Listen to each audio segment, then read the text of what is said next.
There are places in this world that hold secrets the way old stone holds cold, deep in the marrow, resistant to heat, resistant to time, resistant to everything except the slow, inevitable pressure of truth. St. Agatha's Catholic School in Harwick Falls, Pennsylvania, was such a place. On the morning of October 14, 1958, a Tuesday, 62 children walked through those doors and sat down at their desks for the first lesson of the day. Not one of them was ever seen again. My name doesn't matter. What matters is that I have spent the better part of 3 years trying to understand what happened in that building. I've read every document, interviewed every living witness, crawled through every archive. And I can tell you this, nothing in my research prepared me for what investigators found when they broke down that final wall in the autumn of 2008. Nothing could have prepared anyone. Behind that wall was a room that should not have existed. And inside that room were answers that the world was never meant to find. But before we can understand what was found, we have to go back. All the way back. Back to a small Pennsylvania town that thought it knew its own story. Back to the children who vanished. Back to the beginning. It began, like most terrible things do, on an ordinary morning. To understand what was lost on October 14, 1958, you first have to understand what existed before. You have to understand Harwick Falls. Harwick Falls in 1958 was a town of roughly 4,000 souls, coal miners and mill workers and shopkeepers and farmers, bound together not just by geography but by faith. It was, in the truest sense of the word, a Catholic town. The diocese had been established there in 1884 by Irish and Polish immigrants who'd come to work the mines and the mills and had brought their God with them down into the dark earth. By 1921, the town had grown prosperous enough and faithful enough to build St. Agatha's. St. Agatha's Catholic School for Children was not simply a place of education. It was a statement. A declaration that the faith had taken root here, permanently, that the community intended to pass its values and its God to the next generation with the same care it passed its language and its recipes and its stories about the old country. The school educated children from 1st through 8th grade. At its peak in the early 1950s, it served more than 200 students from Harwick Falls and the surrounding townships. The faculty consisted of 12 teachers, 6 of them sisters of the Order of St. Perpetua, the rest lay people from the community, and the school was administered by its principal, Father Edmund Czerny. Father Czerny is a figure you need to understand, because he is, in many ways, the axis around which this entire story turns. Born in 1899 in Krakow, Poland, Edmund Czerny had emigrated to the United States with his family at the age of 7. He'd been educated by Jesuits in Pittsburgh and had entered the priesthood at 22. By the time he arrived in Harwick Falls in 1944 to assume administration of St. Agatha's, he had already earned a reputation within the diocese as a man of fierce conviction and uncompromising discipline. The parishioners of Harwick Falls respected him. Many of them feared him. Very few of them liked him in any uncomplicated way. In interviews conducted decades later, former students of St. Agatha's, those who had passed through the school before 1958, described Father Czerny in remarkably consistent terms. Rigorous, humorless, deeply, almost obsessively devout. A man who believed, with absolute certainty, that he understood the nature of sin and righteousness, and who saw it as his personal mission from God to ensure that the children in his care walked only the righteous path. Former student Margaret Kowalski, interviewed in 2005, was 74 years old when she described her time at St. Agatha's in the 1940s. She said this, Margaret Kowalski, Father Czerny used to say that a child's soul was like a field of wheat. You tend it carefully, Pull up every weed before it takes root. Make sure only the right things grow, and you have something beautiful, something holy. But you take your eyes off it for even a moment, let the weeds get a foothold, and you've lost it. He believed that. He really, truly believed that. We were his wheat field. And he was never, ever going to let a weed grow.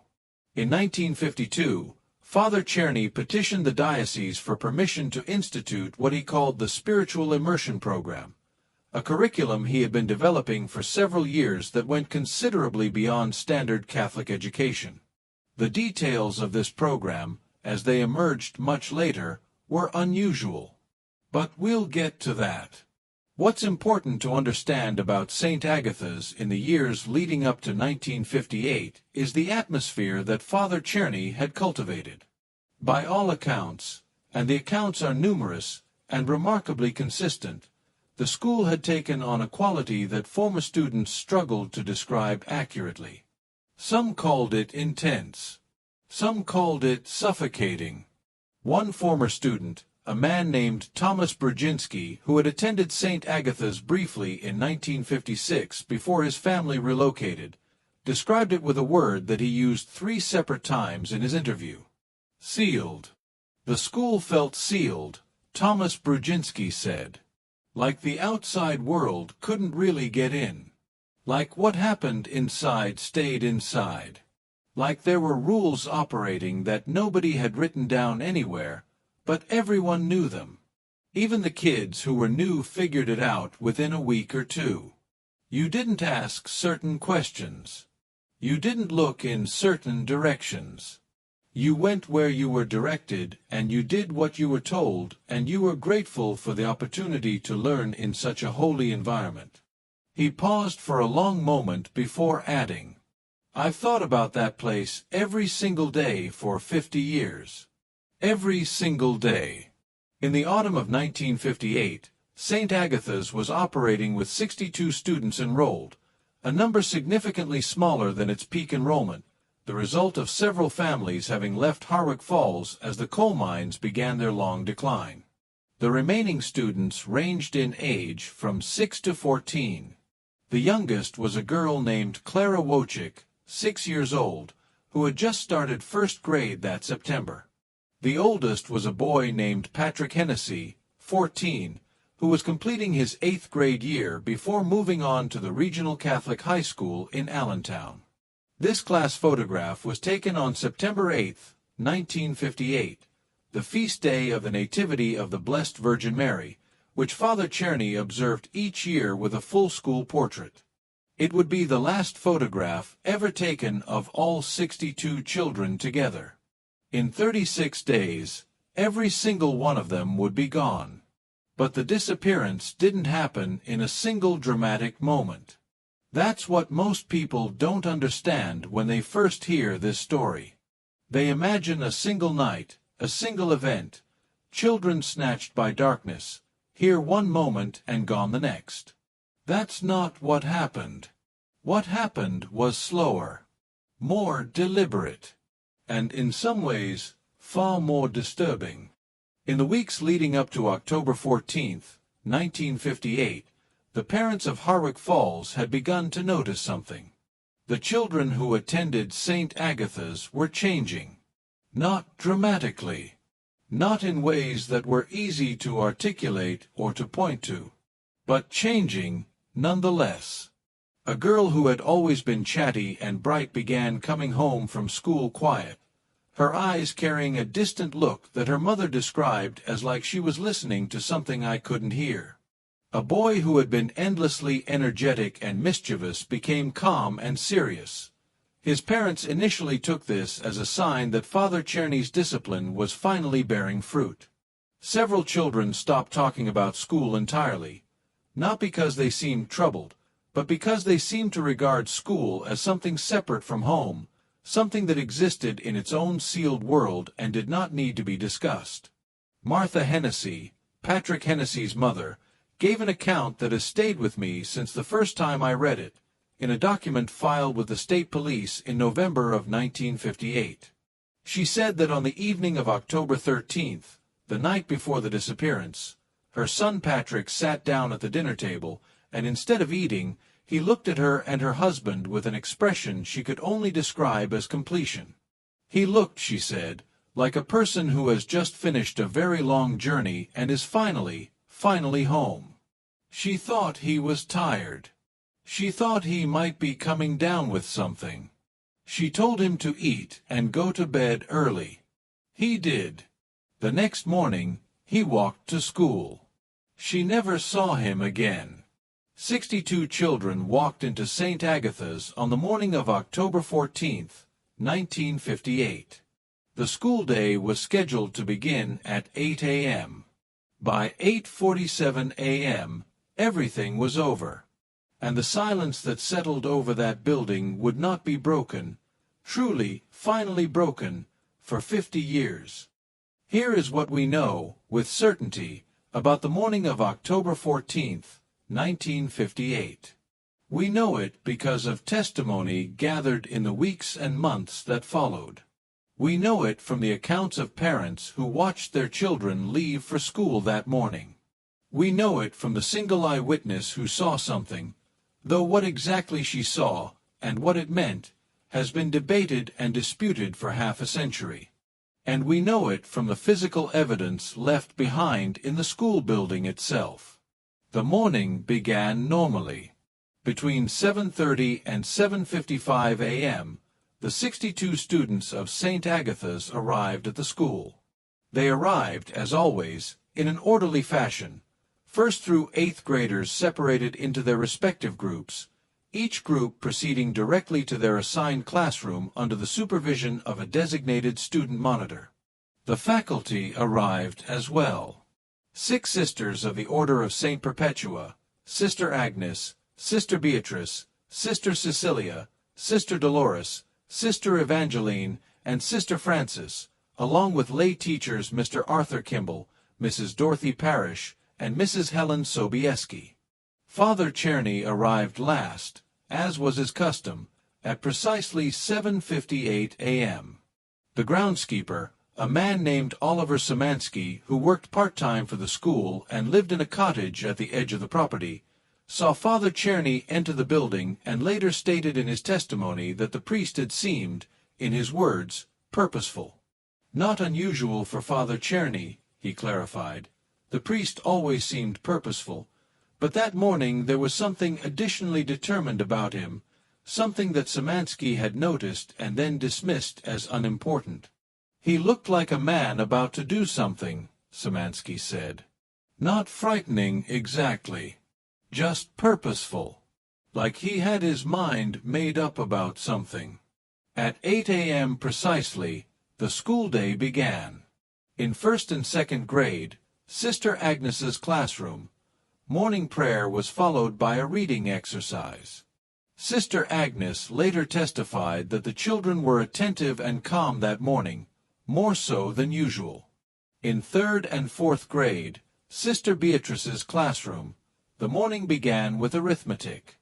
Sister Beatrice would describe her class that morning as extraordinarily still. She meant it as a compliment.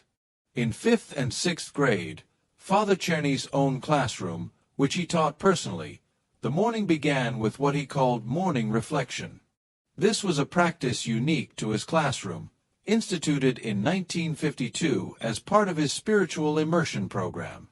The children sat in silence for 15 minutes, hands folded, eyes closed, while Father Czerny read aloud from a text that he had compiled himself, a combination of scripture, liturgical writing, and, as investigators would later discover, material from considerably more obscure sources. At 8:32 a.m., Oliver Szymanski was raking leaves in the yard adjacent to the school building. He was, by his own account, maybe 40 feet from the building's east wall. The morning was cold but clear, and the school was quiet, the kind of busy quiet of a building full of children engaged in lessons, the occasional muffled voice or chair scrape audible through the thick walls.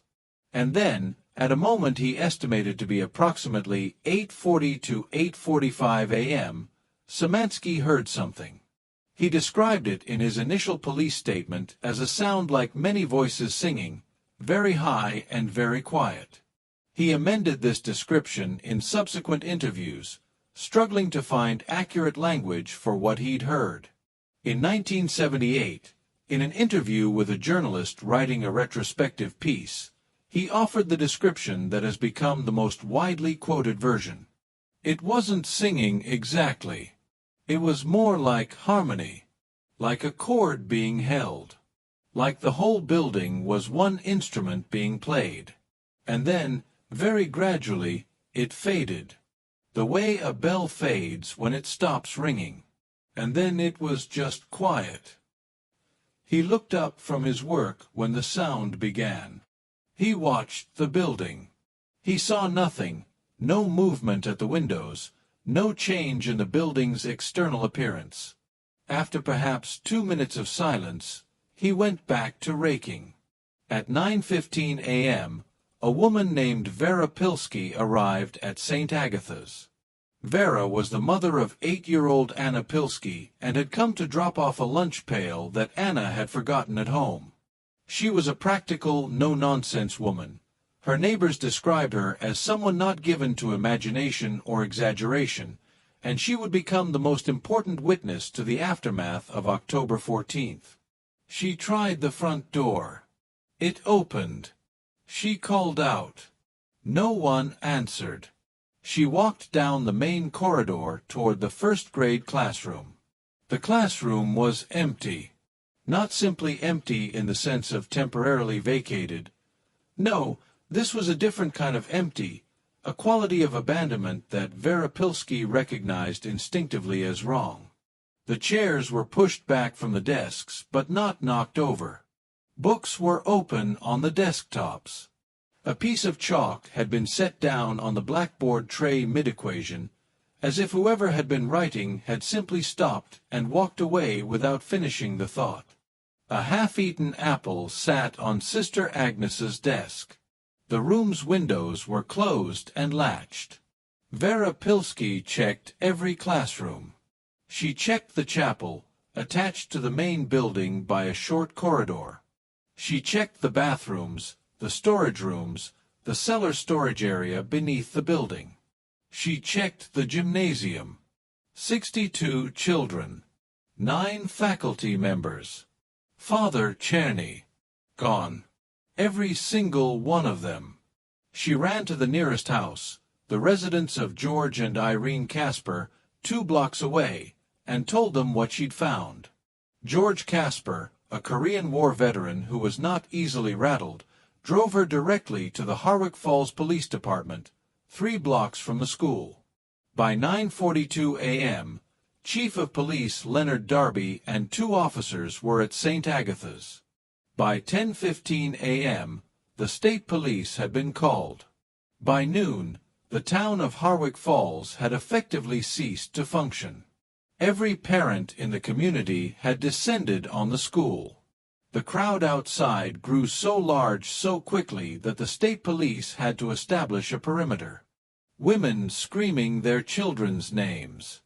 Men pounding on the school's walls as if the children might be hiding inside them. A priest from the town's other Catholic parish, St. Stanislaus, standing at the school's front gate leading the crowd in a rosary, his voice barely audible above the noise of grief and panic.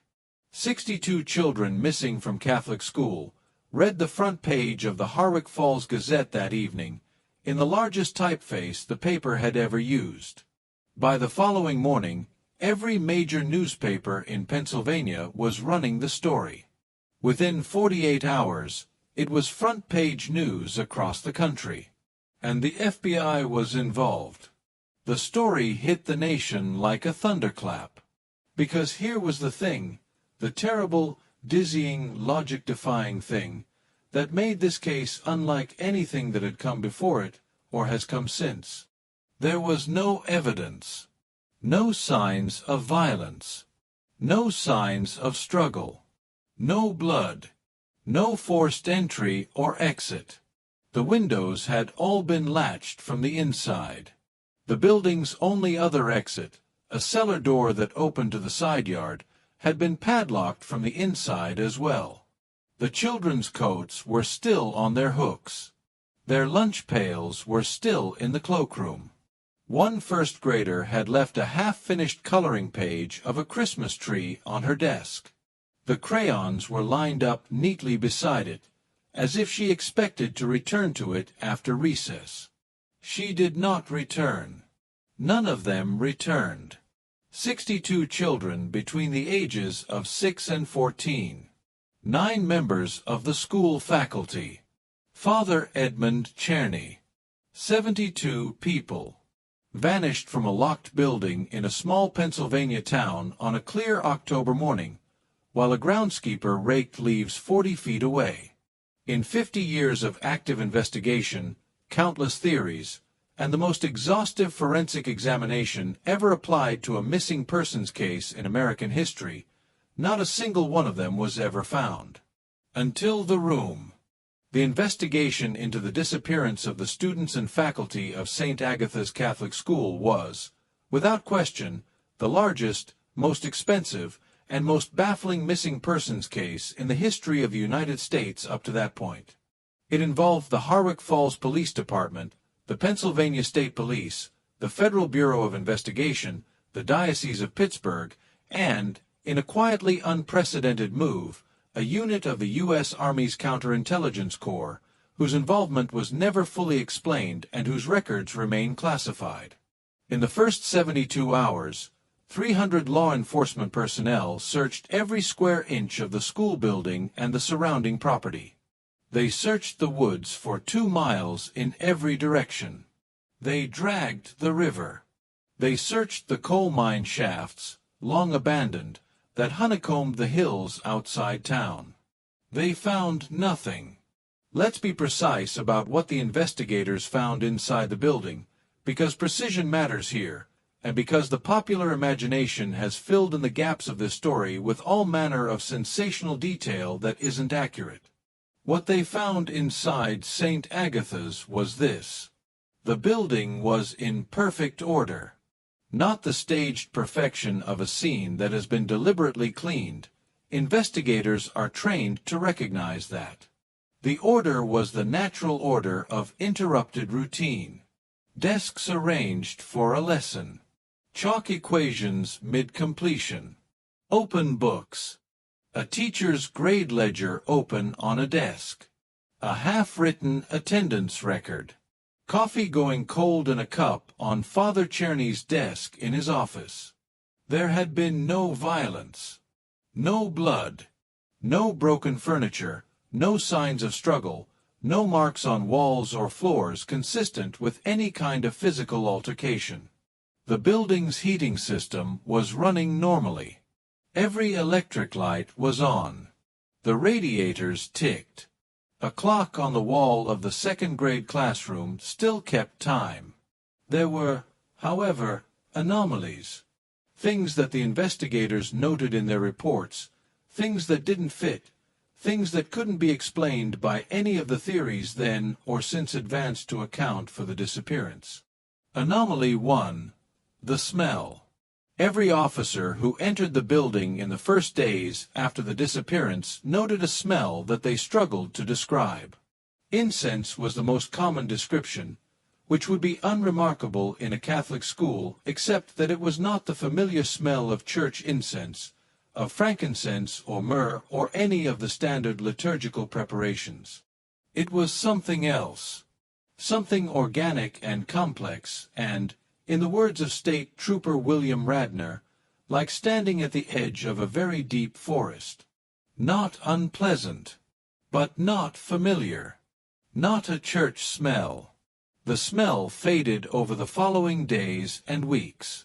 By the time chemical analysts were brought in, late, because no one had thought to call them immediately, because no one had anticipated needing them, there was no residue to analyze. Anomaly 2. The resonance. During the initial search, several officers reported an unusual phenomenon that they uniformly felt embarrassed to put in their formal reports but discussed privately and freely. The phenomenon was this. In certain areas of the building, most strongly in the corridor between the main classrooms and the attached chapel. Standing still produced the sensation that the building itself was vibrating. Not perceptibly, not in any way that would be visible or measurable, but felt, the way you feel the engine of a ship through the soles of your feet, or the way very low organ notes are felt in the chest rather than heard with the ears. 3 officers who experienced this felt nauseated. One had to step outside. Engineering consultants subsequently examined the building structure and found nothing that would account for the phenomenon. The building was structurally sound, its foundations unremarkable. The sensation was noted and filed and never explained. Anomaly 3. Father Czerny's office. Father Czerny's office was a modest room adjacent to the school's main entrance. Standard clerical furnishings, a desk, 2 chairs, a filing cabinet, a crucifix above the door, a bookcase covering the entirety of the east wall from floor to ceiling. The filing cabinet contained nothing unusual: administrative records, correspondence with the diocese, enrollment documents, the standard paperwork of school administration. All of it accounted for. All of it consistent with normal operation. But the bookcase, the tall floor-to-ceiling bookcase on the east wall, was not what it appeared to be. Investigators noticed that the books on the east wall were not arranged as a working library would be arranged. They were, in fact, not quite touching the wall behind them. There was a gap of approximately 2 inches between the back of each row of books and the wall, as if the books were not placed against the wall for storage, but placed in front of something. They pulled the books from the shelves. Behind the books, on the east wall of Father Czerny's office, they found markings. The markings covered the entire east wall from floor to ceiling. They had been made with extraordinary care and precision. They were not the work of a few hours, or even a few days. They were the work of months, possibly years, of sustained, deliberate effort. The diocesan consultant, a Monsignor named Thomas Kelleher, looked at the markings for approximately 15 minutes, said very little, and then asked to speak privately with the FBI's lead investigator, Special Agent Richard Voigt. Whatever Monsignor Kelleher told Special Agent Voigt was not included in any accessible report. The relevant portion of Agent Voigt's field notes, when his files were partially declassified in 1998, was redacted, a solid bar of black ink across what amounted to approximately 2 pages of handwritten notes. Occasionally, a word or phrase was visible in the gaps between redactions. And then, lower on the page, a phrase that was apparently missed by the redacting hand. The children were prepared.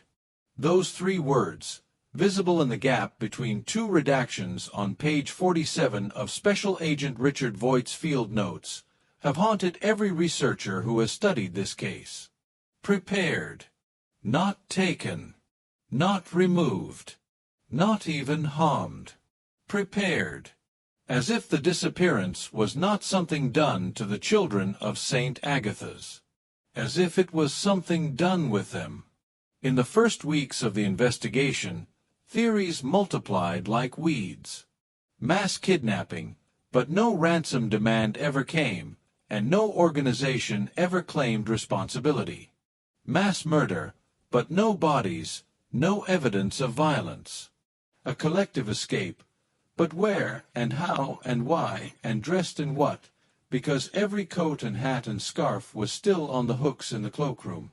There was a theory, advanced briefly by an investigator who was reassigned within 2 weeks of proposing it, that the disappearance was connected to Cold War espionage, that the Soviet Union had in some way orchestrated the removal of the community's children as a test of destabilization. This theory was taken seriously enough to be investigated and quietly enough dismissed that its dismissal was never publicly confirmed. There was a theory, advanced by a professor of abnormal psychology at the University of Pittsburgh, that Father Czerny had engineered some form of mass psychological event, a group hypnosis or collectively induced altered state, and that the children and faculty were being held somewhere, conscious, having agreed to their own disappearance under the influence of whatever he had practiced on them. This theory foundered on the same obstacle every theory founded on. Where? Where were they? The investigation continued at high intensity for 18 months, at reduced intensity for another 2 years after that, and then, quietly, reluctantly, without any public announcement or official closure, it was essentially suspended in 1963. The case was not closed. It remains technically open to this day.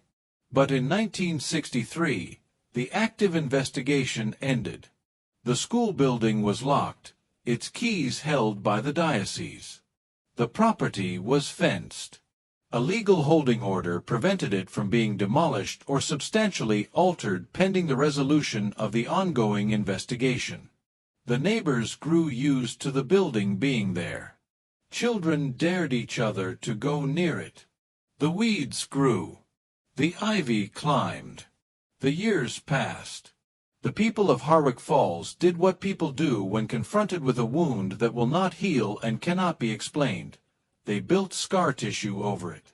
They developed a collective understanding, unspoken and total, that St. Agatha's was not to be talked about, not to be pointed at, not to be inquired into. Visitors to the town occasionally asked about the abandoned building, and they received answers so brief and deflecting that they quickly learned not to press. 40 years passed. 50 years nearly. And then, in the autumn of 2008, a crew of environmental contractors hired by the diocese to assess the property for potential sale made a discovery that changed everything. But the discovery didn't happen all at once. It happened in stages, each stage more unsettling than the last, each revelation pulling back another layer of a secret that had been buried, literally, in the bones of the building. And at its center, at the absolute heart of what was found, was a room that, according to every blueprint and architectural record ever associated with St. Agatha's Catholic School for Children, did not exist. To understand why the discovery of 2008 was not made in 1958, or 1968, or any of the intervening decades, you have to understand something about the way small communities process unspeakable events. There is a concept in psychology, collective traumatic avoidance, that describes what happens when a community experiences an event so shattering, so outside the bounds of what the community's worldview can accommodate, that the only available response is to box the event up, seal it, and then collectively agree, without anyone explicitly saying so, never to open the box. Harwick Falls did this with extraordinary thoroughness. I interviewed 43 residents of Harwick Falls during my research for this project. The interviews were conducted between 2005 and 2007. Of those 43 people, 31 had lived in the town for more than 30 years. Of those 31 long-term residents, 27, more than 80%, had, at some point in their lives, refused to discuss the St. Agatha's disappearance with an outsider. Not because they had nothing to say, but because of what was at stake in saying it. Ethel Dabrowski. You have to understand what it was like to be here. After it happened. People talk about the investigation, the FBI, the state police, all of that. But what they don't talk about is what it did to the people who were left. The families. The town. My sister's children were in that school. 2 of them. And my sister never recovered. Not truly. You don't recover from something like that. You just find a way to keep standing upright. And part of keeping standing upright was not picking up that wound again every time someone from outside came asking questions. After a while, you stop being able to tell the difference between keeping yourself together and protecting a secret. They feel the same. They use the same muscle. The silence was not complete, of course. Nothing human ever is.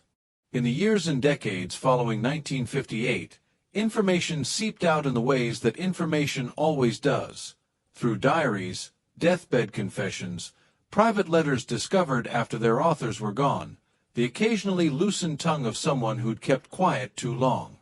And what this slow seepage revealed, assembled piece by piece over half a century, was a picture of St. Agatha's in the years before the disappearance that was considerably more troubling than anything the 1958 investigation had uncovered. The first significant piece of information came in 1971 from a woman named Rosalia Trzeciak. Rosalia Trzeciak had been a student at St. Agatha's in 1953, 5 years before the disappearance. In 1971, she was 30 years old, living in Philadelphia, and she had begun attending sessions with a psychiatrist for reasons unrelated to her time at the school. During the course of her therapy, she began speaking about St. Agatha's, unprompted, and with a degree of distress that her therapist considered clinically significant. Her therapist, a Dr. Samuel Felber, eventually persuaded her to write down what she remembered. The document she produced, 9 handwritten pages, eventually found its way, through a chain of circumstance I won't detail here, into the hands of a researcher named Eleanor Voss, who had been quietly studying the St. Agatha's disappearance since the mid-1960s. Rosalia Trzeciak's account was the first detailed description of Father Czerny's spiritual immersion program from the perspective of someone who had experienced it. Father Czerny's spiritual immersion program, as Rosalia Trzeciak described it, began innocuously enough: morning reflection, periods of contemplative prayer, instruction in the more mystical aspects of Catholic tradition. In isolation, these practices would not have attracted attention in a 1950s Catholic school. The Church had a long and rich tradition of contemplative spirituality, and a priest who wished to instill that tradition in his students was doing nothing that the diocese hadn't seen before. But the program evolved.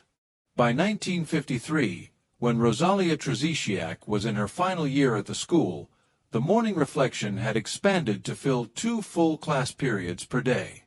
The text Father Czerny read during these periods had moved well beyond Scripture and standard Catholic liturgy. He was now reading from sources that Rosalia could not identify, texts that he referred to only as the older teachings, delivered in a mixture of Latin and what she believed was Polish, though she couldn't be certain. The physical component of the program had also expanded. Students were required to maintain specific postures during reflection, not the standard kneeling of Catholic prayer, but something more complex, more demanding, that involved particular positions of the hands and the spine and the line of sight. He said the body was an instrument, Rosalia wrote, that the spirit needed the body to be tuned, the way you tune a violin, before it could produce the right sound. We practiced the tuning. It was in 1971, working from Rosalia Trzeciak's account, that Eleanor Voss first began to suspect that the roots of what happened at St. Agatha's extended deeper and wider than the existing investigation had understood. Eleanor Voss is someone I should tell you about in some detail, because she becomes central to the story of the 2008 discovery, even though she did not live to see it. She died in 2003, at the age of 77, having spent 36 years of her life investigating the St. Agatha's disappearance. Eleanor Voss was a historian by training. She had taught at Bryn Mawr College and later at the University of Pennsylvania, and she brought to her investigation the discipline and rigor of academic scholarship combined with a personal motivation that she rarely discussed directly but that informed everything she did. Her younger brother had been a student at St. Agatha's in 1958. He was 12 years old when he disappeared. His name was Peter. Over 36 years, Eleanor Voss assembled the most comprehensive private archive of St. Agatha's research in existence. She corresponded with hundreds of former Harwick Falls residents and with researchers, theologians, and historians around the world. She traveled to Poland 3 times, tracing Father Czerny's origins and education. She spent 2 extended periods in Vatican archives, which were then not fully accessible to outside researchers, through connections she had built over decades of academic work. What she found in those archives changed her understanding of everything. Father Edmund Czerny had not, as his official biography stated, received his seminary education from the Jesuits of Pittsburgh. He had received a conventional Jesuit education through the first 3 years. But in his 4th year, he had come to the attention of a different group entirely, a group operating within the Church but somewhat outside its mainstream institutional structures, a group whose name does not translate well from the Latin in which it referred to itself, but whose purpose, as far as Eleanor Voss could determine from the documents she was able to access, was the preservation and practice of a body of spiritual knowledge that predated the formal structures of the Roman Catholic Church. Not a heretical group, exactly. Not devil worship, not any of the sensational categories into which the popular imagination immediately leaps when encountering this kind of information. Something more subtle than that, and more complicated, and in some ways more alarming. The group had believed, for a very long time, based on documents going back to the early medieval period, that the boundary between the physical world and what they called the continuous world was not fixed. That under the right conditions, achieved through the right preparation, that boundary could be moved. Not crossed. Moved. Eleanor Voss spent years trying to understand what the continuous world meant in the theological and mystical framework of this group. She was never fully satisfied with her own understanding. But the clearest translation she could arrive at, drawing on multiple document sources and the work of several academic theologians she corresponded with, was this: the continuous world was not heaven. It was not any conventional afterlife. It was, in their conception, the world as it exists before and beneath and beyond the physical perception of human beings, the world as it actually is, without the limiting filter of embodied human consciousness. The world in its continuous, unbroken, eternal state, of which the physical world humans inhabit is simply a thin and impermanent layer. And the preparation required to access this world, to move the boundary, was not what you might expect. It was not a single ritual. It was not a sacrifice.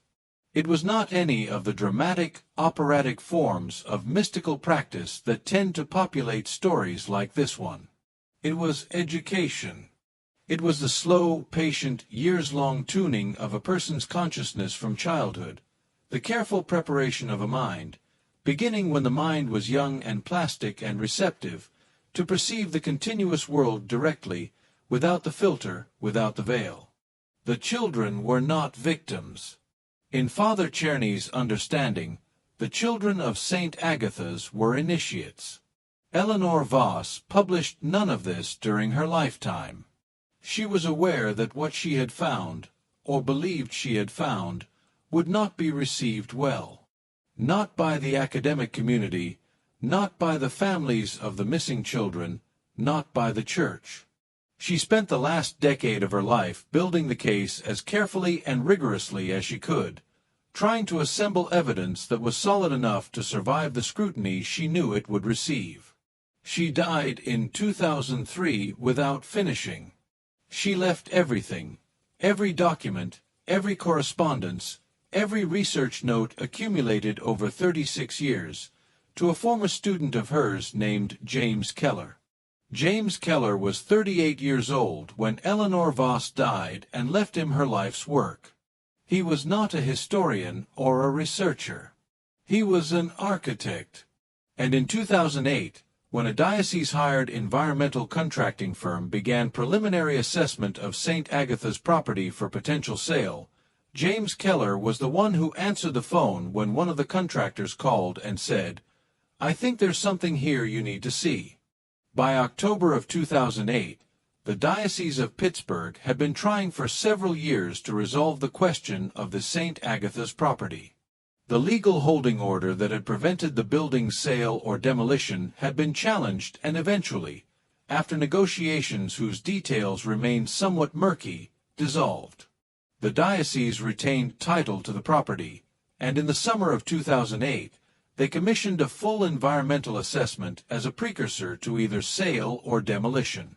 The firm they hired, Connor's Environmental Assessment, was a perfectly reputable company that specialized in assessing contamination in old buildings, asbestos, lead paint, structural decay, soil contamination.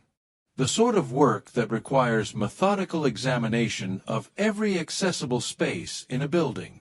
The team lead assigned to the St. Agatha's job was a man named David Okafor. David Okafor later gave an extensive account of the discovery and its development in a series of interviews conducted by a journalist named Susan Miramontes, whose subsequent reporting on the St. Agatha's case won her considerable professional recognition and very little peace of mind, as she later admitted.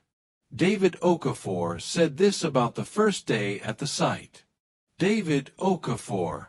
The building was in worse shape than the preliminary survey had indicated, which is not unusual for a property that's been essentially abandoned for 50 years.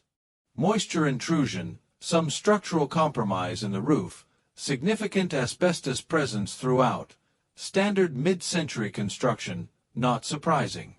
I was actually thinking it was probably going to be a demolish recommendation rather than a remediate recommendation, based on what I was seeing in the first hour. But then we got to Father Czerny's office. Father Czerny's office had been sealed when the building was locked up in 1963. By sealed, I mean literally. The door had been padlocked, and the padlock had rusted so thoroughly into the hasp that it had required a bolt cutter to open it. When David Okafor and his colleague, a woman named Patricia Beale, opened Father Czerny's office door for the first time in 45 years, they were greeted by the smell. The same smell that the investigators of 1958 had described. The smell that had been documented in police reports and then had faded. The smell like a deep forest, like something organic and old and complex that had no business being in an empty office in an abandoned school. Patricia Beale, who had no knowledge of the 1958 investigation's documentation of the smell, described it independently, immediately, using almost exactly the same language that State Trooper William Radnor had used 50 years earlier. Patricia Beale. Like standing at the edge of a very old forest. Deep in the woods, where the ground is always damp and the trees are so tall and thick that the air doesn't really move. That kind of smell. Not unpleasant. Not normal. I said to David, "Is there a moisture problem in here we missed in the external? Because sometimes you get organic odors from water damage, mold, that sort of thing." David looked around and shook his head. No obvious moisture intrusion. The room was actually in remarkable condition for its age, which was itself a bit odd. The bookcase was what stopped them. Not because it looked unusual from the outside. It looked exactly as it would have looked in 1958, a substantial floor-to-ceiling built-in bookcase, full of old books, covering the entire east wall of the office. The kind of bookcase that a mid-century Catholic priest's office would reasonably contain. But David Okafor was doing a structural assessment, and he knew what he was looking at structurally. And what he was looking at structurally was wrong. David Okafor paced the exterior of the building's east side and then paced the interior. He paced it twice, to be sure. He measured. The east wall of Father Czerny's office was approximately 4 feet further west than the building's exterior east wall.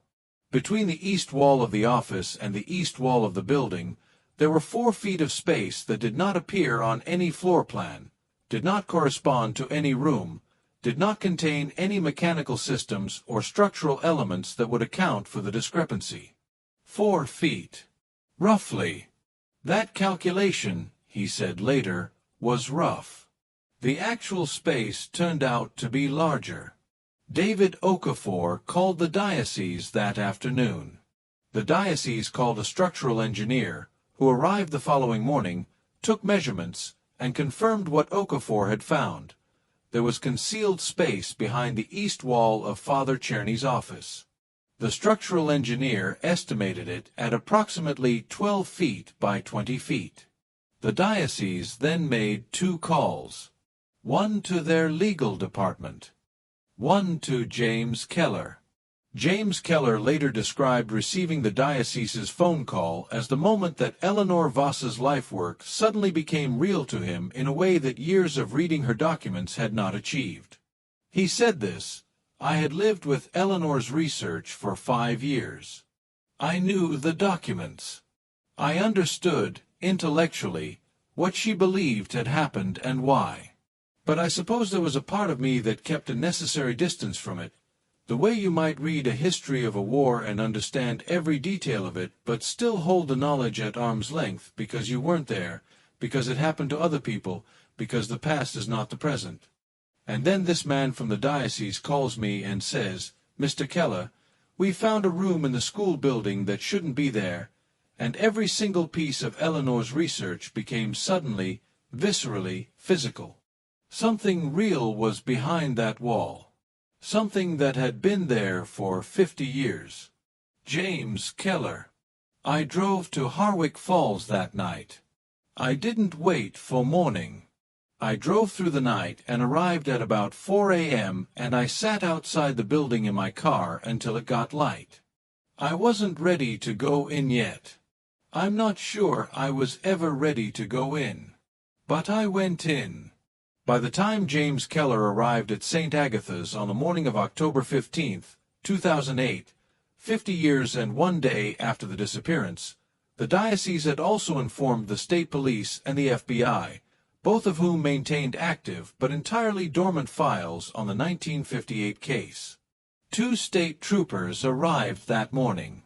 A single FBI agent, a young woman named Claire Navarro, who had been assigned the cold case file the previous year and who had read it, she later said, with the professional detachment that newly assigned cold case agents must cultivate as a matter of psychological survival, arrived that afternoon.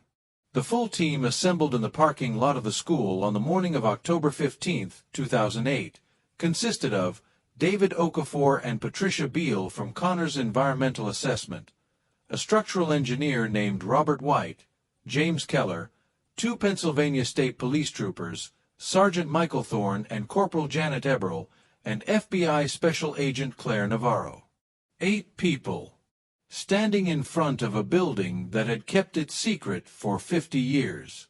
They went in at 9 a.m. The date was October 15, 2008.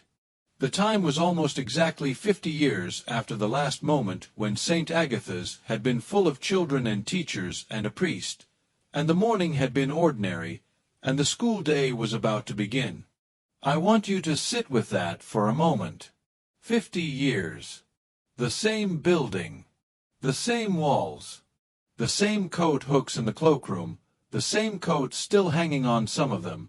50 years of dust transforming them into artifacts of the lost. And somewhere behind the east wall of Father Czerny's office, sealed and waiting, the room that should not have existed. They moved through the school in a specific order, per the structural engineer's direction. Robert White needed to understand the full physical context of the hidden space before they approached Father Czerny's office. He needed to know the building's structural condition, its load-bearing systems, the relationship between the various sections of the structure. This took the better part of 3 hours. During those 3 hours, James Keller walked through the school alone. He had permission to do so, with a state police officer as escort. He walked through every classroom. He stood in the room that had been Father Czerny's classroom, 5th and 6th grade, the room where the morning reflection had taken place, the room where whatever had been practiced on the children of St. Agatha's had been practiced most intensively. He stood in the center of that room for a long time. James Keller later described what he thought about while he stood in that classroom. He said, "I thought about Eleanor. I thought about her brother Peter. I thought about how she had spent 36 years trying to understand what happened to him and had died without the answer. I thought about how I had lived with her research for 5 years and thought I understood it, and I was standing in the room where whatever happened to him happened, and I understood nothing. Nothing. I was as far from understanding as I had ever been. At approximately 12:40 p.m., Robert White declared himself satisfied with his preliminary structural assessment, and the team moved to Father Czerny's office. The bookcase was pulled away from the east wall. This required some effort. The bookcase was built in, screwed to the wall at multiple points, and some of those screws had effectively fused with a wall over 50 years of oxidation. But eventually, with patience and the right tools, it came away. And the east wall was revealed. Everyone in the room stopped moving when the wall was fully revealed. FBI Special Agent Claire Navarro later said it was the only moment in her professional career when she felt afraid on the job. Not threatened, not in danger, but afraid, in the older, deeper sense of the word. The sense that means standing before something that is larger and older and less comprehensible than your training and your experience and your rational mind. She got over it quickly, she said. She did her job. But she wanted to be honest about that moment. I stood in front of that wall, she said, and I thought, whatever happened here was real. Whatever Father Czerny believed he was doing, he believed it with everything he had. And he had done it right here, in this room, 4 years, maybe decades, before 1958. This wall was a lifetime's work. And I was afraid of it.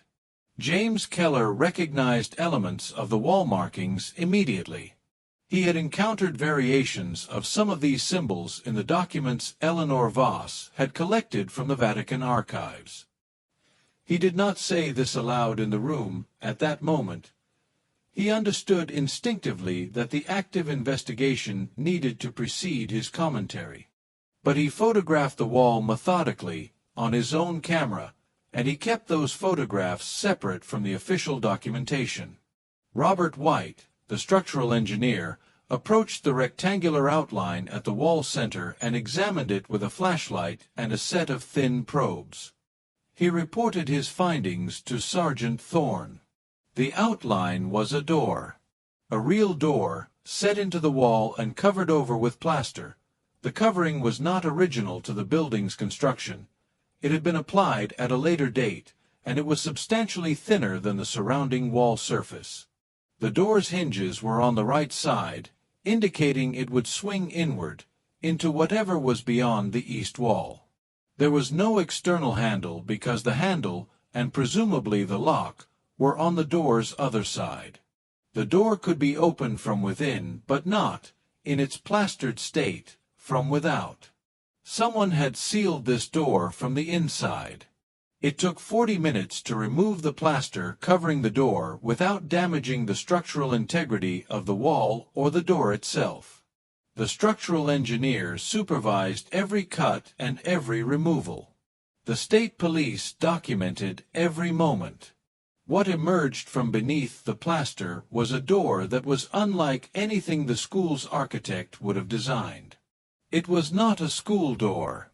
It was not standard institutional construction. It was thick, substantially thicker than the surrounding wall, which suggested it was load-bearing or deliberately reinforced. It was made of a dark hardwood that the subsequent analysis identified as oak. And it bore markings on its exterior, the side now facing them, that were clearly continuations of the design on the wall around it.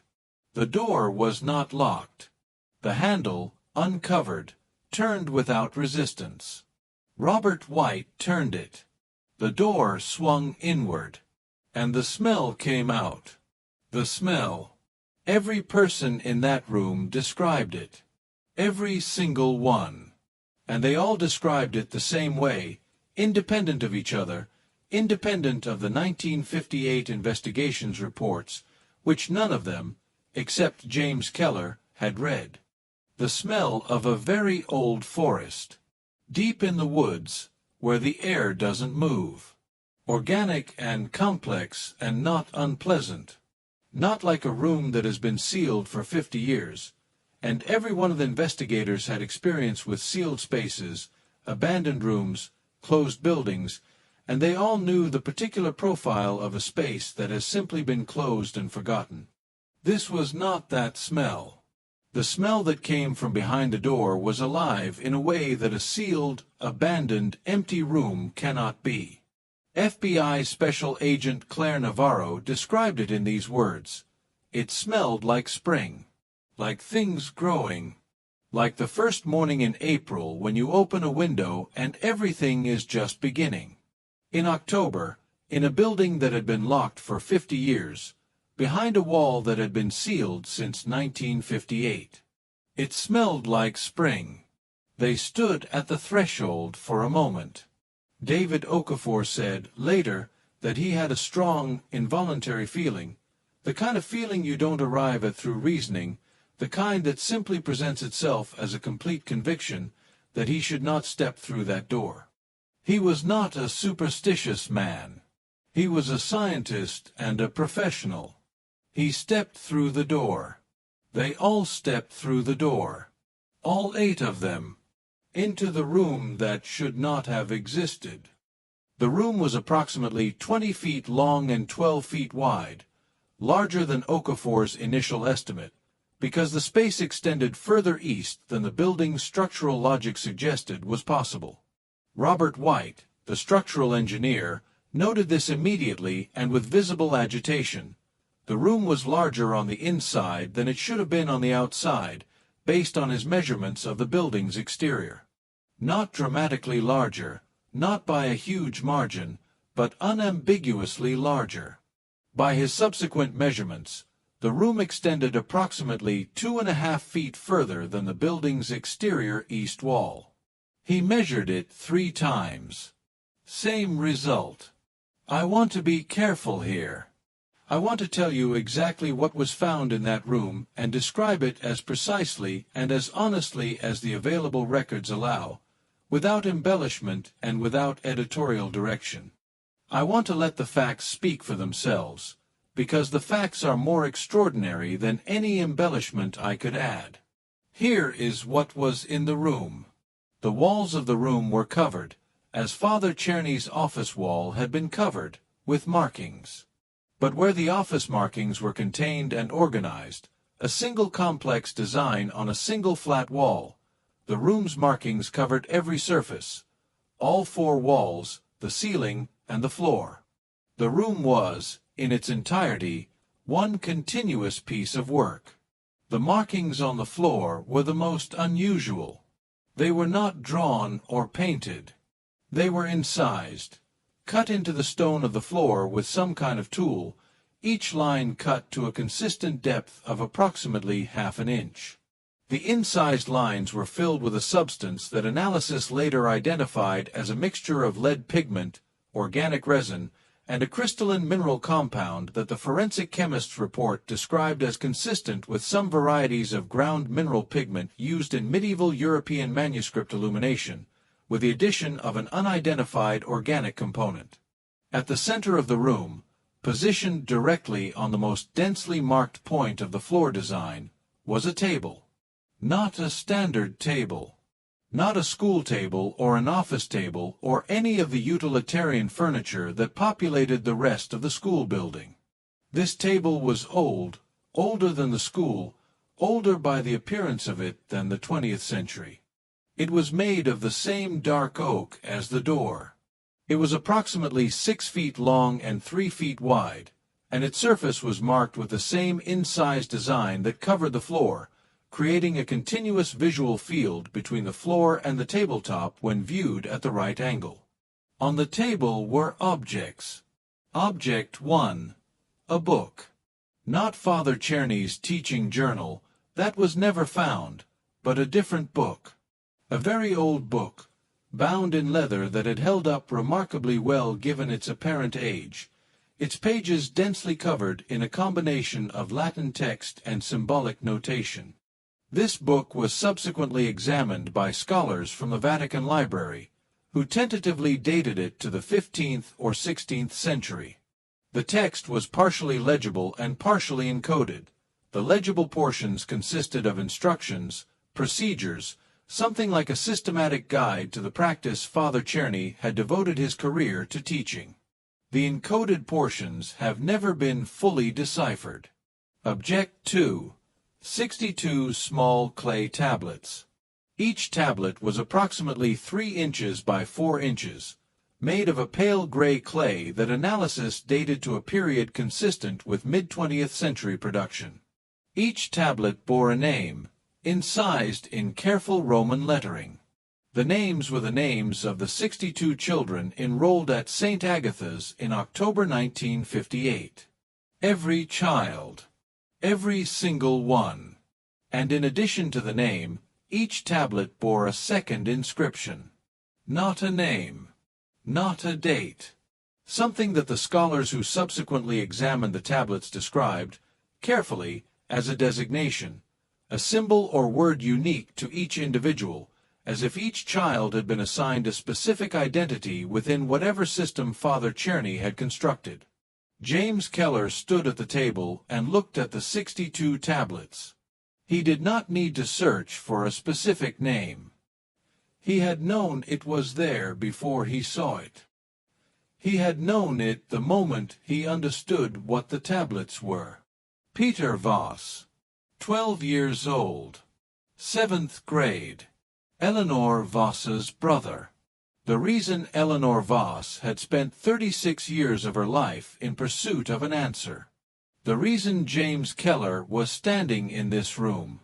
Object 3. A set of 12 smaller tablets, made of a different material, a dense, very dark stone, possibly basalt, whose analysis could not determine its geographic origin. These tablets bore the names of the adult faculty and Father Czerny, in the same incised Roman lettering. Father Czerny's tablet was distinguished from the others by being placed at the head of the arrangement, slightly apart, and bearing a longer secondary inscription than any of the others. Object 4. 3 glass vessels, sealed with what appeared to be wax. The vessels contained liquids of different colors, a dark amber, a pale gold, and something that appeared, under the investigators' lights, to be colorless, but that caught the light differently from a simple water solution. These were collected for analysis.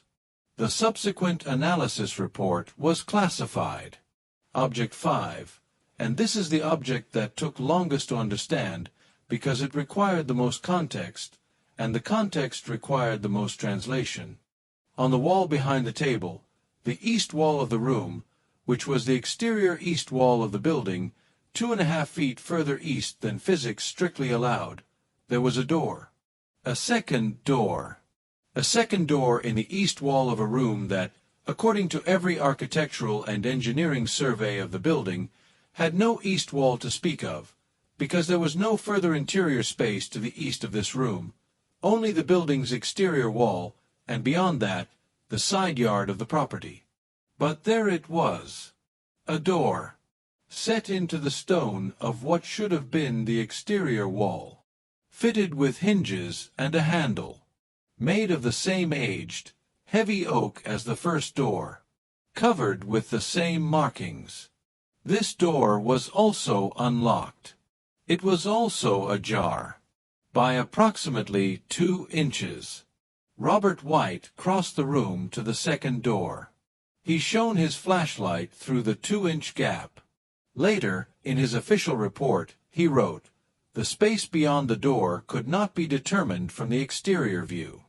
The flashlight beam appeared to diffuse over a much greater distance than would be expected of an enclosed interior space the size of the building's exterior dimensions would permit." In the interview with Susan Miramontes, he said it differently. It looked like the flashlight was shining into something very large. Not a room. Something bigger than a room. Something that went back a long way. He held his hand to the gap, checking for air movement, which is standard procedure when assessing an unknown space. Air movement indicates ventilation, which indicates connection to a larger system. He felt air movement. Not a draft, he told Miramontes. Not cold air, the way you'd feel from an external crack in a building. Warm air. Humid. Like standing in front of a window on a summer evening. FBI Special Agent Claire Navarro ordered the second door not to be opened. Not yet. She needed to make calls. She needed authorization for what this discovery was beginning to look like it meant, and she needed experts, very specific experts, to be present before the second door was touched. She secured the room. She documented. She made her calls. And she stood in that room and looked at the 2-inch gap in the second door, and the darkness beyond it, and the warm, humid air drifting through it like the breath of something alive. And she thought about 62 children and what Father Czerny's wall inscription had meant when it called them prepared. The second door would not be opened until 4 days later, on October 19, 2008. What happened when it was opened is the subject of the remainder of this story. But before we get there, we need to talk about what James Keller understood about the room, about the markings, the tablets, the old book, the sealed vessels, the architecture that didn't follow the rules of architecture, because his understanding, grounded in Eleanor Voss's 36 years of research, provides the only framework that makes sense of what investigators found. The only framework that explains why 62 children walked into a school and never walked out. And why, behind a door that opened into a space that was geometrically impossible, the air smelled like spring. James Keller spent the 4 days between the initial discovery and the opening of the second door in a state of sustained, controlled urgency that he described as the closest thing to absolute clarity I have ever experienced. He worked almost without sleeping, pulling from Eleanor Voss's archive every document that bore on what the room contained and what it meant, cross-referencing Eleanor's research, his own architectural analysis of the hidden room's impossible dimensions, and the documentation produced by the investigative team. By the morning of October 19th, when the team assembled again at St. Agatha's for the opening of the second door, Keller had assembled an account that, for the first time, connected every anomaly of the 1958 disappearance into a single coherent narrative. Let me take you through what James Keller explained, drawing on Eleanor Voss's lifework and his own analysis, because it is the intellectual and spiritual framework without which the physical discoveries of October 2008 make no sense. Father Edmund Czerny had been trained, in the final years of his seminary education, by a group within the Church that Eleanor Voss had identified in her Vatican research. She had given this group a working name in her notes. She called them the Custodians, because the Latin designation they used for themselves translated, roughly, as those who keep. The Custodians had existed, in various forms and under various names, for at least 1,000 years. Their origins were older than the Roman Catholic Church's institutional structures, older in some respects even than Christianity itself, drawing on a body of practice and belief that predated the formal theological traditions of any recognizable religion, and that the Church, upon encountering it, had chosen to absorb rather than suppress, to bring inside rather than to combat from outside, because what the Custodians knew and practiced was, in the Church's assessment, real. Not metaphorically real. Not symbolically real. Empirically, functionally, documentably real.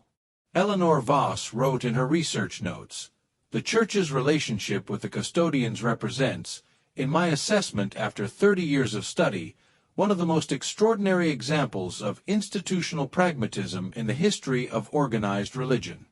The Church did not believe the Custodians were practicing metaphor.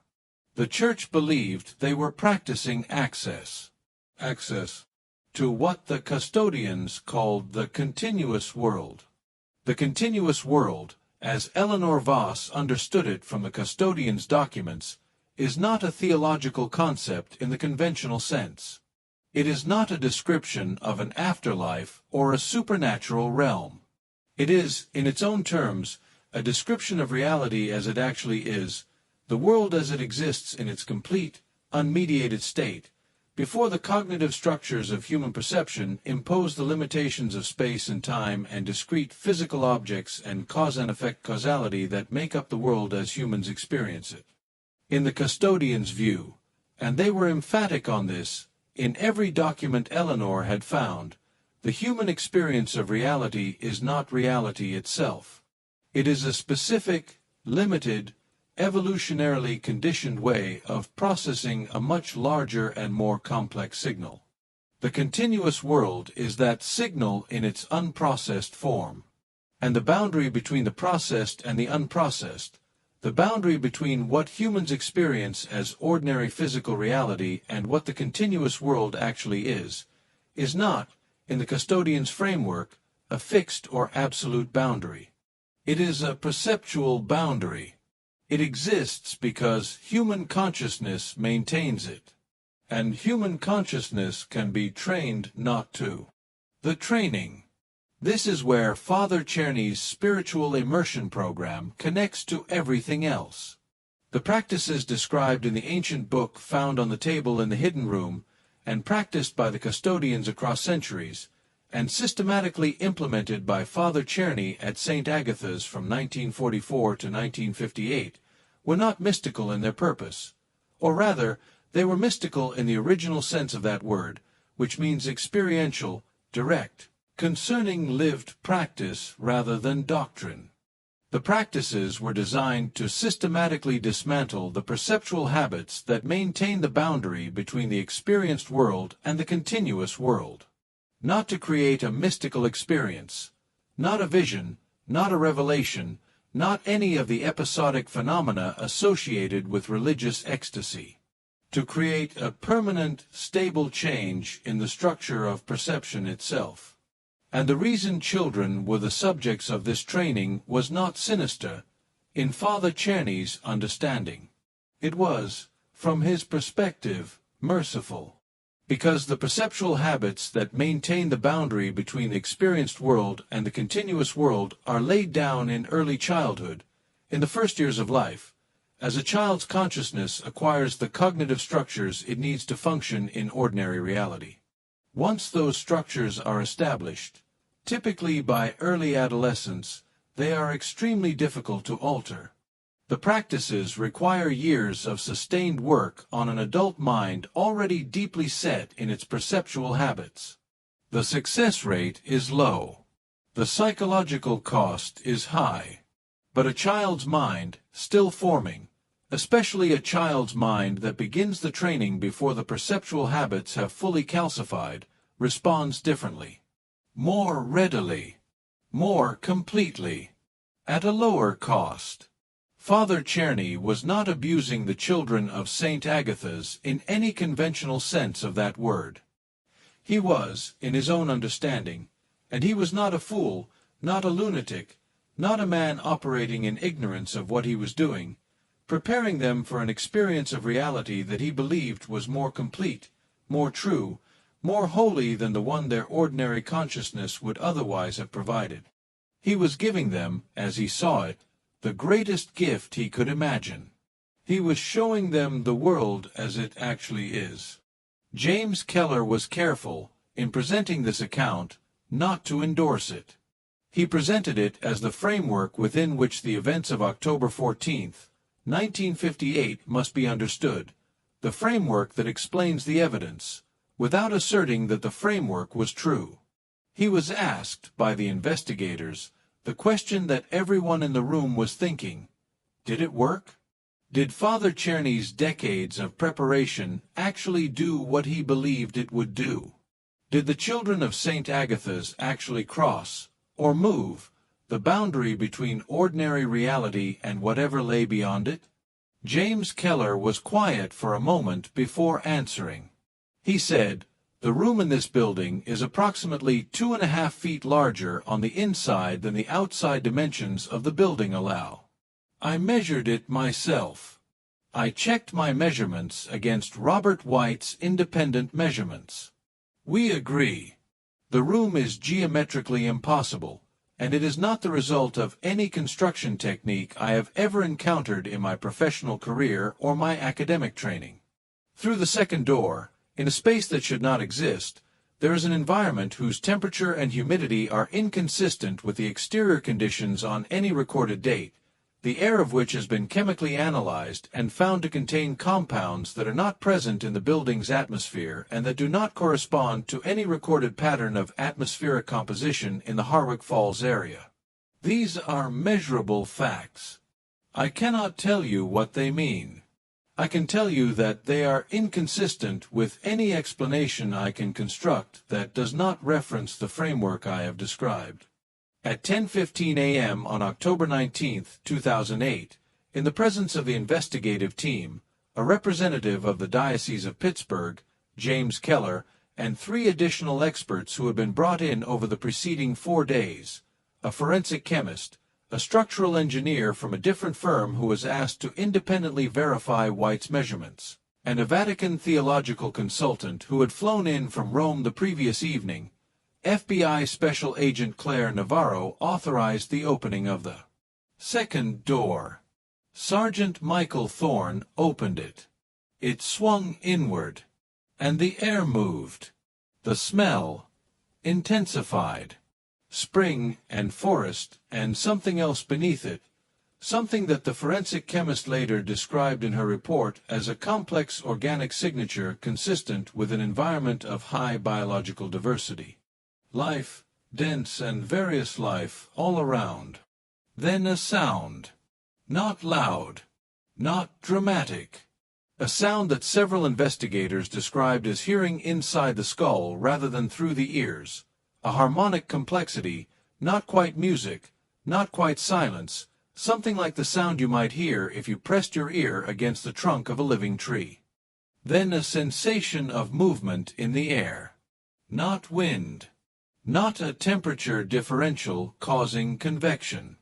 The Vatican consultant, who had been standing near the back of the room and who crossed forward when the door opened, described it as follows in his subsequent report, which the Vatican later partially released.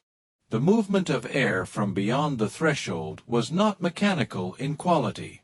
It was not the movement of gas through pressure differential. It was more analogous to the movement of water that has been disturbed, a responsive quality, as if the air was acknowledging the opening of the door. And then, the fourth thing, not a smell, not a sound, not air movement, a voice, or not a voice exactly, an articulation, something that carried meaning in the way that language carries meaning, without being language that any person present could identify. Something that 3 of the 8 investigators present reported hearing and 5 reported not hearing, and that those who heard it heard differently, each one describing a different quality to it, a different emotional character, as if whatever was being communicated to each person in the terms most accessible to that particular person. James Keller said he heard it as the sound of someone calling. Not calling a name, calling a direction. The way you call to someone to orient them, to say here, this way, over here. He said it sounded like Peter's voice, though he had never heard Peter's voice. He said it sounded like Eleanor. The Vatican consultant closed his eyes when he heard it, and stayed very still, and then opened his eyes and said, in the quiet, flat tone of a man who has spent a professional lifetime engaging with miracles and has learned not to dramatize them, I believe we should announce our presence. No one had a response to that. The door was left open. A chair from the hidden room was placed in the threshold to prevent it from closing. The investigation continued, and across the following weeks and months, the room and its second door became the most classified, most contested, most extraordinary site of investigation in post-war American history. I want to tell you what the investigation concluded. I want to give you the clean, complete, satisfying answer that 50 years of mystery earns. But I have to be honest with you about what that answer actually looks like, because it is not the kind of answer that resolves into certainty. It is not the kind of answer you can hold in your hand and say, "Here it is, explained, finished, closed." It is the kind of answer that opens further questions. The kind that reveals that the question you thought you were asking was a smaller and simpler version of the real question, which is larger and older and more complex than the story of one school in one Pennsylvania town. But let's start with what can be stated. Over the 6 months following the opening of the second door, from October 2008 through April 2009, the investigative team, eventually expanding to include experts from 4 countries and consultants from 3 separate agencies of the U.S. government, the Vatican, and 2 major research universities, conducted a systematic examination of the space beyond the second door. First, the space beyond the second door is real. It is not a hallucination, not a shared delusion, not a physical illusion produced by mirrors or any other optical mechanism. It produces measurable atmospheric readings that are consistent across all measurement instruments. It has temperature, humidity, air chemistry. It responds to physical probes. Ropes thrown beyond the threshold can be retrieved. Instruments placed in the space beyond record data that can be read when they are retrieved. Second, the space beyond the second door is not physically located on the other side of the east wall of St. Agatha's school building. This was determined by multiple independent means, including GPS positioning of instruments sent through the threshold and a carefully managed experiment involving a thread attached to a survey instrument that was deployed into the space. The space bears no consistent physical relationship to the building's exterior geography. It is not, in any conventional sense, in Harwick Falls, Pennsylvania. Third, the air chemistry beyond the second door contains, among other things, a remarkably high concentration of a specific class of organic compounds that the forensic chemist identified as consistent with the metabolic byproducts of living human beings. Not ancient metabolic byproducts, not the traces of people who were once there. Fresh metabolic signatures, the signature of ongoing biological processes. Somewhere beyond that door, somewhere in that space that is not Harwick Falls, Pennsylvania, there are people. People breathing. People being alive. People producing the metabolic signatures of living human biology. The investigation could not go further than the threshold. Not yet. Not safely, not with the understanding available in October 2008. The physics of the threshold, its stability, its behavior under varying conditions, what governs its existence and what might cause it to change or close, required extensive study before anyone was going to be sent through it. James Keller was told this. He received it, he said, with more equanimity than the investigators expected.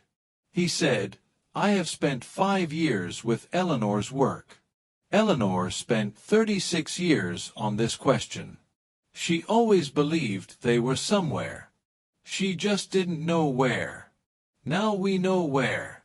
Or approximately where. That's progress." Eleanor Voss died in 2003. She never knew about the hidden room.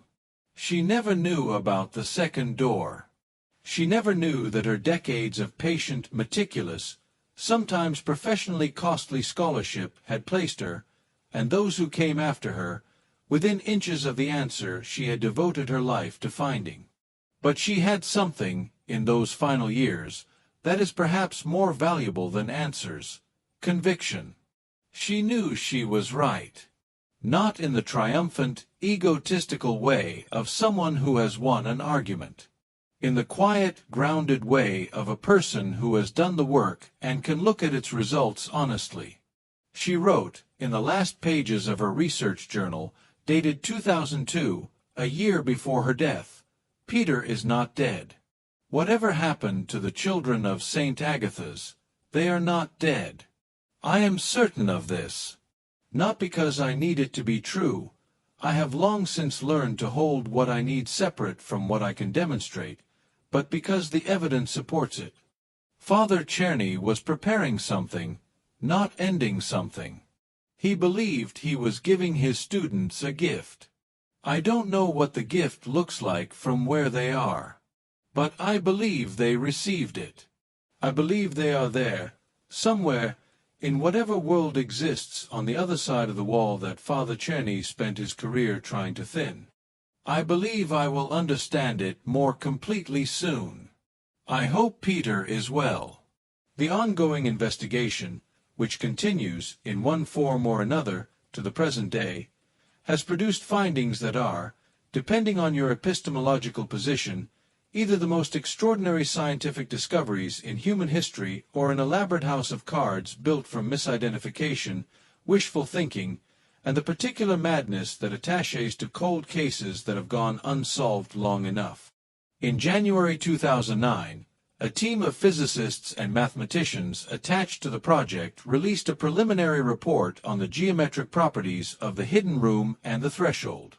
Their findings were couched in extremely careful language, dense with qualification and conditional framing, but their central conclusion was this: the anomalous spatial characteristics of the hidden room, its greater-than-permitted interior dimensions, and the threshold's apparent connection to a non-contiguous space are consistent with a localized anomaly in what they carefully described as the metric structure of experienced spatial reality. They were not prepared to offer a mechanism.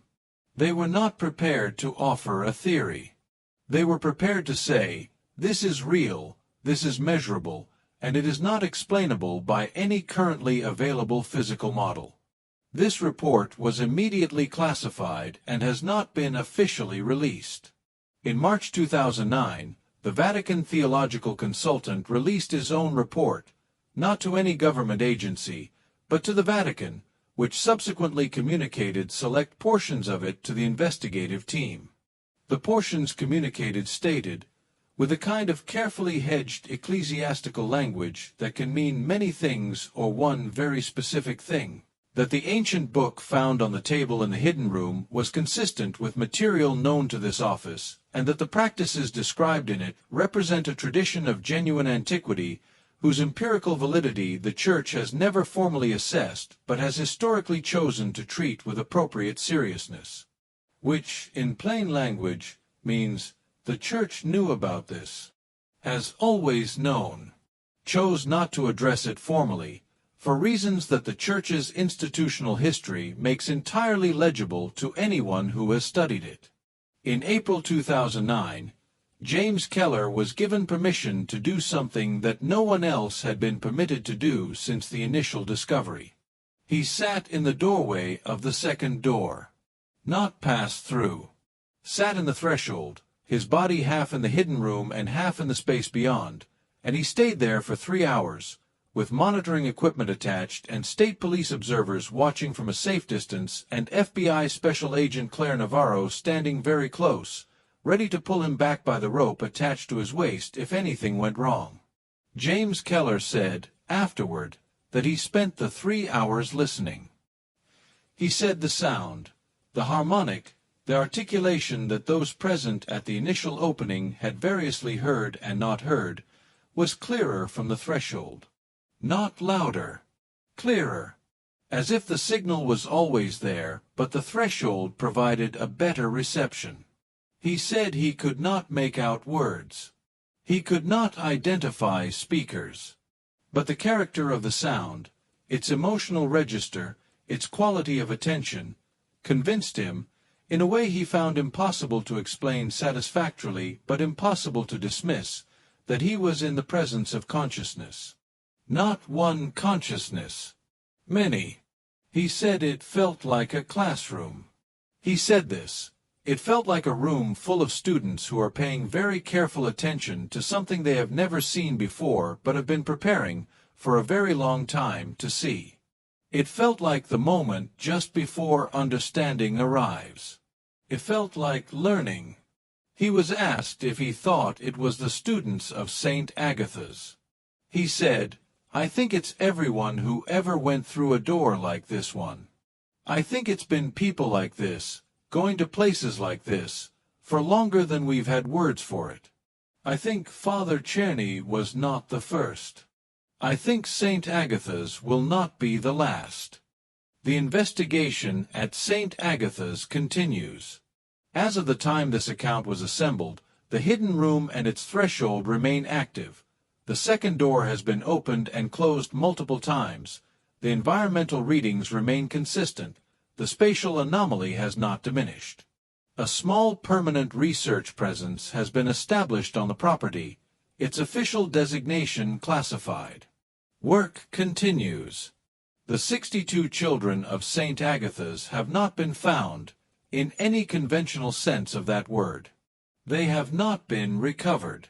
They have not been returned. Whether that constitutes an absence or a presence, whether they are lost or simply elsewhere, beyond the comprehension of those searching for them, in a world more real and more complete than the one they left, is a question that no court, no church, no government, and no science has yet been able to answer. I want to tell you what I believe. Here is what 50 years of mystery and 50 years of silence and one extraordinary October morning in 2008 have left me with. I believe that Eleanor Voss was right. I believe that the children of St. Agatha's received what Father Czerny intended for them, though whether he had the right to give it to them, whether any of us has the right to reshape another person's perception of reality without their full and informed consent, is a moral question that I do not have the authority to answer, and that will, I suspect, be argued by people far more qualified than me for a very long time. I believe that what is on the other side of the second door is real, not supernatural in the sense of existing outside nature. Hypernatural, maybe, more nature than we can ordinarily perceive. The continuous world, in the custodian's terminology. Reality unfiltered. And I believe, because the air through that door smells like spring, and because James Keller sat in the threshold for 3 hours and heard what sounded like a classroom, and because Eleanor Voss knew in her bones for 36 years that her brother was alive, I believe that somewhere in that vast, impossible, spring-smelling somewhere, there are 62 children who are well. Who are more well, perhaps, than any of us can yet imagine. Who are learning things that we do not have the eyes to see. Father Edmund Czerny stood in this school for 14 years and worked toward one thing, the belief that the world was larger than what we can see, and that the gift of perceiving it in its fullness was the highest thing one person could give to another. He was a flawed man. He was perhaps a dangerous man, operating on a conviction so absolute that it overrode every consideration of consent and caution that a more moderate soul would have applied. He did what he believed was right without asking whether it was permitted. He gave what he believed was holy without asking whether it was wanted. History has not been kind to people like him, and perhaps it shouldn't be. But he was not wrong. The world is larger than what we can see. The boundary is not fixed. And somewhere, on the other side of a door in an impossible room in an abandoned school in a Pennsylvania valley, 62 children who walked into a building one October morning 50 years ago and never walked back out are doing something that none of us who search for them and mourn for them and spend our lives in pursuit of their whereabouts can quite imagine. They are living, fully, in a world that is more real than this one. Eleanor Voss died in 2003. She never stopped looking. James Keller continues her work. The 62 children of St. Agatha's have never been found. The investigation continues. The second door is still open.